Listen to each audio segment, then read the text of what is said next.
સીધા જઈશું ગૃહ રાજ્યમંત્રી હર્ષ સંઘવી પત્રકાર પરિષદ સંબોધી રહ્યા છે। પર રહેતા ગામના સરપંચો, ગામના નાગરિકો સૌ લોકોએ સાથે મળીને આ કાર્યક્રમનું આયોજન કર્યું છે। તે પહેલા મુખ્યમંત્રી શ્રી આજે સાંજે એક ગામ સભામાં બી ભાગ લેશે અને યોગના કાર્યક્રમ પછી ભારત પાકિસ્તાન બોર્ડરોની સુરક્ષા કરનાર, આપણે સૌને સુરક્ષિત રાખનાર બીએસએફના જવાનો જોડે બી મુલાકાત કરશે।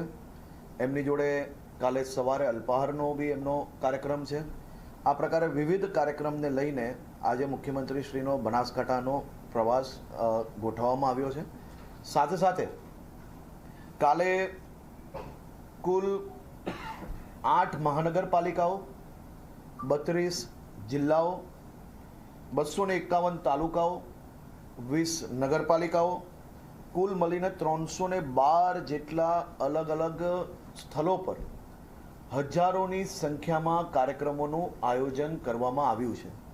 રાજ્યની સૌ શાળાના વિદ્યાર્થીઓ, કોલેજોના વિદ્યાર્થીઓ, હેલ્થ વર્કર્સ, પોલીસ વિભાગ, જેલોમાં અને સૌ સામાજિક સંસ્થાઓ બી ખૂબ મોટી સંખ્યામાં કાલના આ યોગ દિવસના કાર્યક્રમમાં જોડાવાના છે।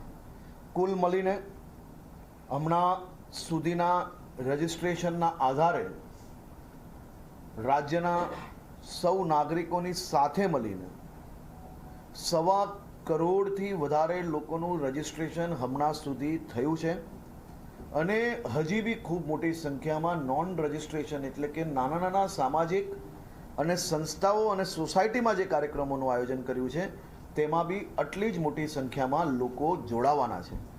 ગુજરાતે ગત વર્ષે Guinness book of world record yoga દિવસના દિવસે નોંધેલો હતો। 2024ની સૂર્યની પહેલી કિરણે જ ગુજરાતના નાગરિકો સાથે મળીને સૂર્ય નમસ્કારનો નવો રેકોર્ડ આપણે આ વર્ષે નોંધ્યો છે। કાલે ભારત પાકિસ્તાનની બોર્ડર પર આટલી મોટી સંખ્યામાં યોગનો સંદેશ આપવો, યોગ કરવું એ બી એક ખૂબ મોટું અચીવમેન્ટ છે અને ખૂબ મોટા પાયે આ કાર્યક્રમનું આયોજન કરવા માટે છેલ્લા 5 મહિનાથી બોર્ડર પર આયોજન કરવાનું હોય, ખૂબ નાનો રસ્તો હોય, બોર્ડરના 0.0 ફેન્સિંગના રસ્તા પર કિલોમીટરો સુધી બેઉ બાજુ આ યોગનું જે મુખ્ય સ્થળ હશે એની ડાબી ને જમણી બેઉ બાજુ રોડ પર જે રોડ ફેન્સિંગ જોડે કચ્છ બાજુ જાય છે અને જમણી બાજુ જાય છે, બેઉ જગ્યા પર આ જ પ્રકારે કાર્યક્રમોનું આયોજન કરવામાં આવ્યું છે અને બેઉ બાજુ